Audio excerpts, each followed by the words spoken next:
Eroico e tormentato nella vita, Piotr Ilyich Tchaikovsky si erge all'apice della musica romantica russa. Piotr Ilyich Tchaikovsky, nato il 7 maggio 1840 a Votkinsk, in Russia, è indiscutibilmente uno dei più grandi compositori dell'epoca romantica.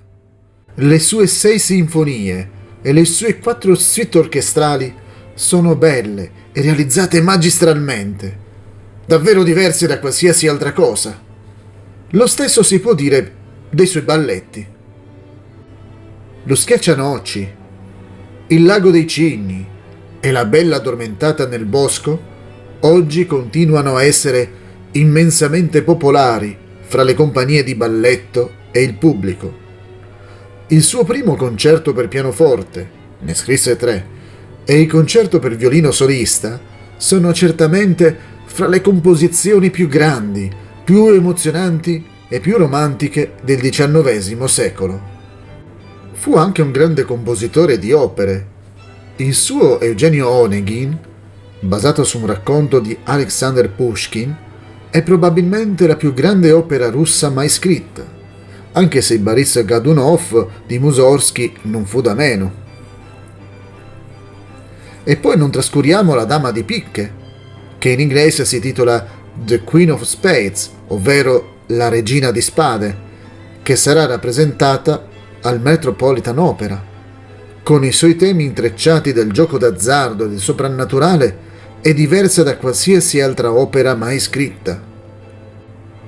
Allora, chi era questo compositore assolutamente straordinario? Sappiamo molto su di lui, eppure rimane enigmatico. Tchaikovsky e suo fratello Modest, che collaborò con lui in La Regina di Picche, Iolanta e altre opere, affrontarono entrambi molte lotte personali collegate alla loro omosessualità, che si sentirono costretti a nascondere a causa delle norme sociali del tempo. Si potrebbe obiettare che non dovremmo preoccuparci dell'omosessualità di Tchaikovsky concentrandoci solo sulla straordinaria musica. Eppure, la sua vita è stata così influenzata dai pregiudizi della società contro le persone gay dell'epoca che difficilmente possiamo considerare la sua vita o la sua musica senza considerare il suo orientamento sessuale.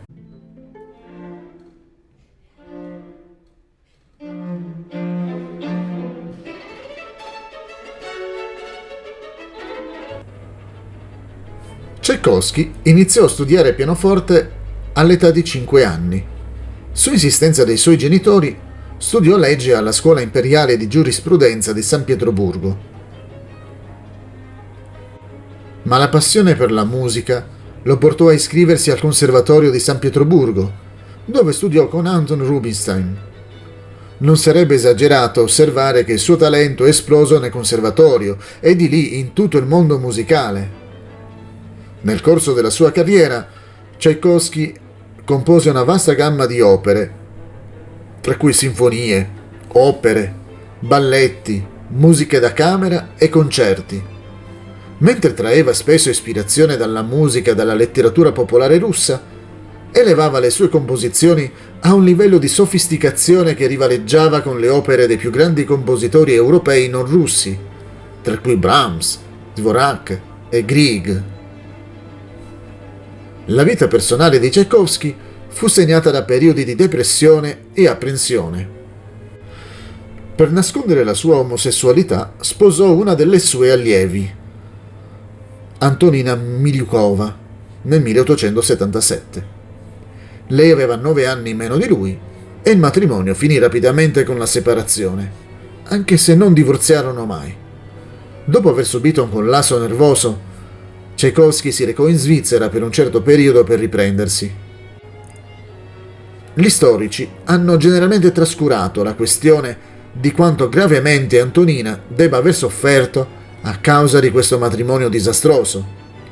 Nonostante le sue lotte personali, Tchaikovsky continuò a comporre in modo prolifico e ottenne un grande successo sia in Russia che a livello internazionale.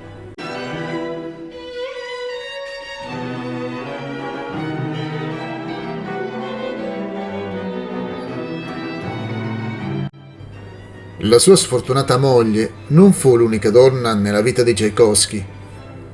Scambiò anche più di 1200 lettere con una donna più anziana, Nadezhda von Metzg, una ricca vedova e mecenate che lo sostenne finanziariamente ed emotivamente per 14 anni. Nonostante la loro stretta relazione, non si incontrarono mai di persona, perché von Metzg insisteva nel mantenere la loro relazione rigorosamente attraverso le lettere. Il sostegno di von Metzg permise a Tchaikovsky di concentrarsi sulle sue composizioni senza preoccupazioni finanziarie.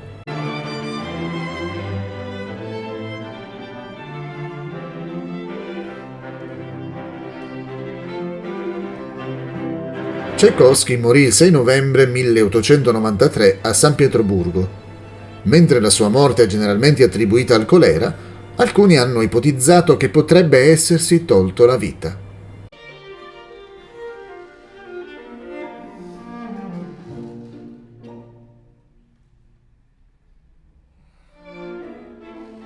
Sono centinaia le opere di Tchaikovsky. C'è così tanto da esplorare, ma vorrei offrirvi il seguente assaggio di quelle che sono probabilmente le sue opere più importanti. Iniziamo dalle sinfonie.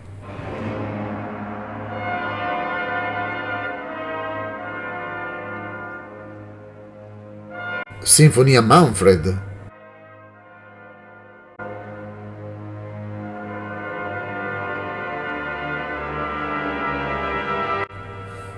Sinfonia numero 1 in sol minore Sogni d'inverno.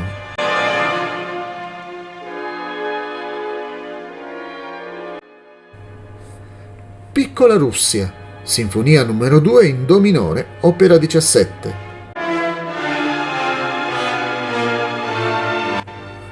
Polacca, Sinfonia numero 3 in Re maggiore, opera 29.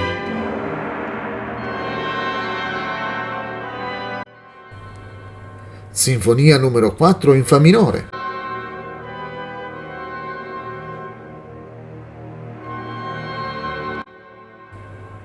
Sinfonia numero 5 in Mi minore, opera 64.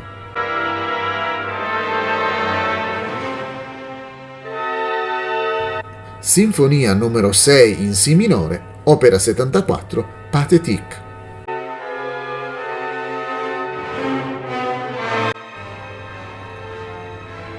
Suite orchestrali.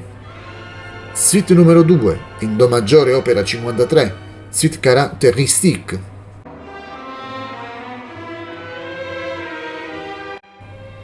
Suite numero 4 in Sol maggiore, opera 61, mozartiana.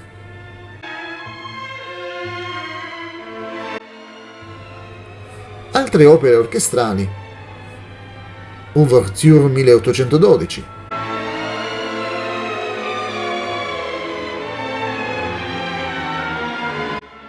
Capriccio italiano.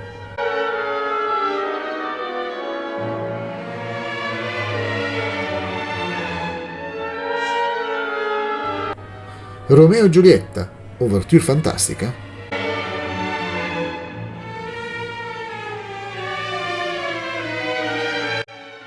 Concerti. Concerto in Re maggiore per violino e orchestra, opera 35.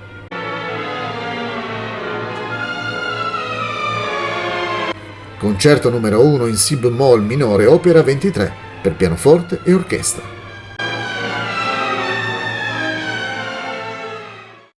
Balletti. Il lago dei cigni.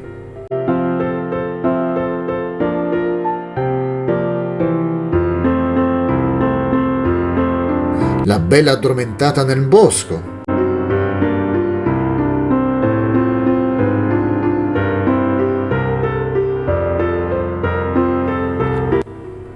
Lo schiaccianoci.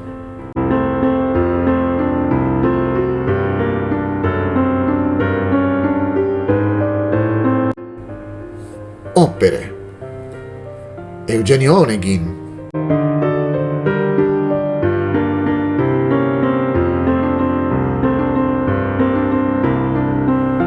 La dama di picche.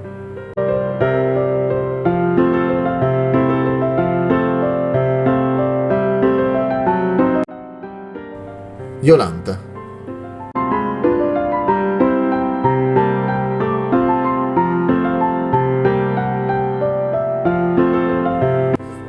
musica da camera. Quartetto d'archi numero 1, opera 11 in re maggiore. Tornate presto per continuare a parlare della musica e della sua storia e anche dei suoi grandi protagonisti. A presto, ciao a tutti!